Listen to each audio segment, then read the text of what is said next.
The following podcast you're about to listen to is brought to you by the Push Start Media Network, where everything you do in life begins with pushing start.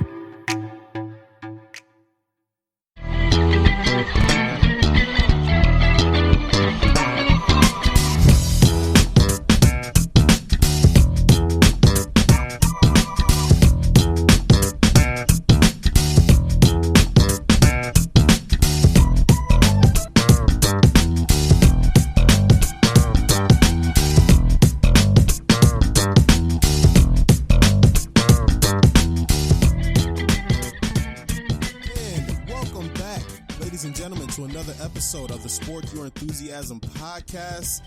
I am your humble host, Bryce Benjamin, along with the guy who needs no introduction, but we're going to give him one anyways. My guy, co-host Ed Rueter. Rueter, what's good, my dude? Not too much is good this morning, Bryce. This morning, Ed is paying for some of the decisions that last night Ed made. Yeah, we got into some of the tequila last night for our Father's Day celebration. Nice. But for you, my man, I'm going to shake it off. And we're going to have a great show anyway. Okay, man. Little Taylor Swift early this morning, shaking it off. And we're about to bring you guys a really good episode, I think. You know, in my opinion, we're going to find out at the end of it. But as you see about today's title, we are talking top 5, our top 5 all-time sports collapses. Came up with this idea, just kind of chilling, thinking about it. I was like, yo, Rueter, what haven't we talked about today? What have we talked about yet? I was like, you know what? How about collapses, man? And you know what kind of reminded me of this? On Friday, this past Friday was the anniversary of the Cleveland Cavaliers overcoming a 3-1 deficit and defeating the Golden State Warriors for their 2016 championship. And I was like, you know what? This is a perfect episode for this time period, man. I think this would be a really good one. Yeah, I think it's excellent. It's something that it brings a lot of emotional attachment to it, right? Facts. I mean, something like this, it's really cool to talk about because when you have a team that you really care about or a team that is in some way impacted by a collapse, I mean, there's nothing more brutal than that. Losing a single game can feel bad enough, but having a series of events that lead to something being called a collapse, that's just brutal. And kind of wanted to recapture some of those moments and think back about some of those times and relive some of those major defeats. Yeah, definitely, man. And then real quick, guys, you know, people that's listening right now, just to kind of lay out the ground rules for this podcast that we're doing. There's obviously going to be collapses that are significantly higher if you're kind of just ranking them. Like if you go Google top 5 collapses, you're going to see, you know, a bunch of different names that pop up that you may not see on our actual list. But we're kind of doing it in the emotional connection that we had to these that we have on our top 5.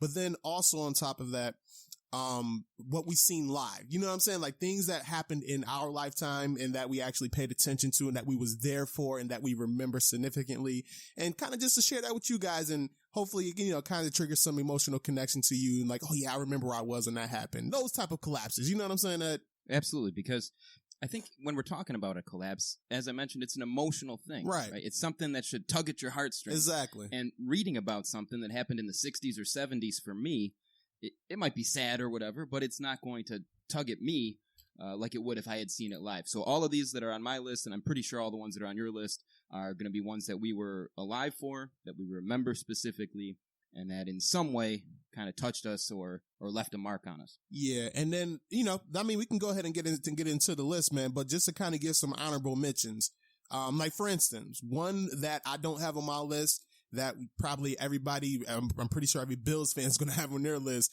is the comeback in the AFC wildcard game against the Houston Oilers in 1992, when the Bills was down like 38-3 or some crazy shit like that, 35-3 or something, and then was able to storm back and win that game.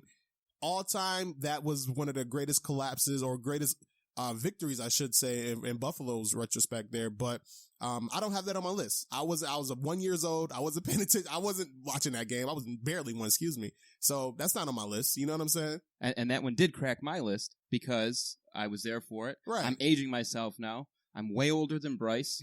And I specifically remember that one, if for no other reason, even if I wasn't, you know, fully there to grasp the historical significance of it. I remember my family being really excited. Mm-hmm. I remember the town being a buzz about it. So that did crack the list for me. So this is what we're trying to get to here, is that we want it to be something that's emotional. We want it to be something that the people remember. Another honorable mention, the University of Virginia men's basketball team becoming the first number 1 seed ever to lose to a number 16 seed. I think that was in 2018 that happened. I remember it vividly, but that's an all-time great collapse. Don't get me wrong, but that is not making, I don't think, either of our top 5s here, right? Nope, not for me. Yeah. So, anyways, we're going to go ahead and kick this thing off, sir. Ed, I'm going to leave the honors for you. We're going to start from least to greatest. All right. Number sounds 5. Good to me. Number 5 for me. Well, if you don't mind, just switching it for just 1 second. Ahead, I had man. one honorable mention Oh, myself. I'm sorry. Yeah, my That's bad. all right. My It's bad. okay. I'm being selfish. Look at you. Yeah, I'm just dominating. I'm supposed to be my humble host. I'm being all My selfish God. and shit. I'm down as it is. This guy's kicking me while I'm down this morning. My God. That's all right. That's all right. So I just had one. I had to give a shout out because anyone that knows me knows that I'm a huge Indians fan. And normally I would just let it go. If you just wanted to dominate me and just, run with your own thing over there and just put me down and just crush my spirit, I'd normally be, okay, Bryce, I can handle that. Right. But again, anyone that knows me knows I'm a big Indians fan. So if we're doing a list on collapses, if I didn't mention one that affected me personally, the only reason it's not number 1, S tier, very worst for me ever, is because I just don't want to talk about it for 10 minutes. I respect so it. This is the 2017 Indians collapse in the World Series. That one hurts to this day. That's all I'm saying. We were up 3-1 in the series. Lost in one of the greatest Game 7s of all time. Yes. Like any sport. Of any sport, yeah. And I would say to this day, even though it's terrible for me, I would still recommend that 2017 World Series Game 7 as the game to watch. If you had to play one game for someone to get them to watch baseball, the game had everything. Yeah, it was amazing. It was an absolutely amazing game. I agree. Even that game was in some ways a collapse. Rain delay, just everything you could imagine. It had it all. So that's all I'm going to speak on that. All right, all right, man. How you feeling over there? You seem like I'm you're all right. about to drop a couple man. of tears. It's a rough day. I'm gonna give you a hug at the end of this. I'm gonna give you a hug, man. I'm gonna need one. I got you. I got you, bro. We're here for the love. I'm gonna hold you up. That's what's up. That's what we do. Support. All right, so let's go. Let's go ahead and get into it. Number 5 for you, sir. Yes, sir. So, little sloppy segue there, but again, this one will involve the Cubs. I think everybody remembers the 2003 NLCS Game 6. Okay, and the first thing I want to start off by saying is Section 4, Row 8, Seat 113.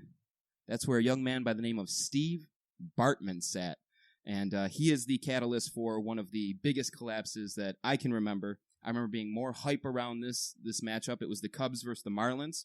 The Cubs were heavily favored because at the time the Marlins were very much still a young franchise and very much an upstart team. And the Cubs were up through the beginning of the series. They lost Game 1, okay, but then they went on to win 3 in a row. So they were up 3-1. They lost the next game. That happens. It's very tough in any sport, as you could imagine, to win 4 in a row. Right. It's no big deal. They're riding high. They're up 3-2. They're heavily favored, and they're going home for 2 games. Yeah. Okay? Close it out. Close it out. Wrap it up. It's a wrap. All right? Now, here we go. Game 6. They start off the game by scoring the first 3 runs of the game, so they're up 3-0. Okay? Now, we have a foul ball hit. It's going to close out an inning. Ball flies up, right over into Section 4. Moises Alou goes to retreat into foul territory to catch the ball, and he is unable to catch the ball because a young man, Steve Bartman, gets in his way, knocks the ball away. Moises Alou unable to make the play. Now, when I was first watching, I remember watching this game. It was a big deal. It was the NLCS. This wasn't just a regular season game. Right. This was the NLCS, so I was definitely locked in and paying attention. It was kind of cool. The Marlins were a fairly fresh franchise, and they were already in the NLCS. It was pretty cool. So I remember watching the game. I was definitely, paying attention, but I didn't catch what had happened, right? It's a foul ball. Right. So as you tend to do, you kind of, I looked away from the screen. So all I remember, I don't remember the play itself. I don't remember Bartman touching the ball. Yeah. Because the camera angle may not have even been there. Yeah. In that time to have seen him knock the ball away. But what I do remember vividly is Moises Alou losing his mind. Pissed off. Absolutely going nuts, screaming at a fan.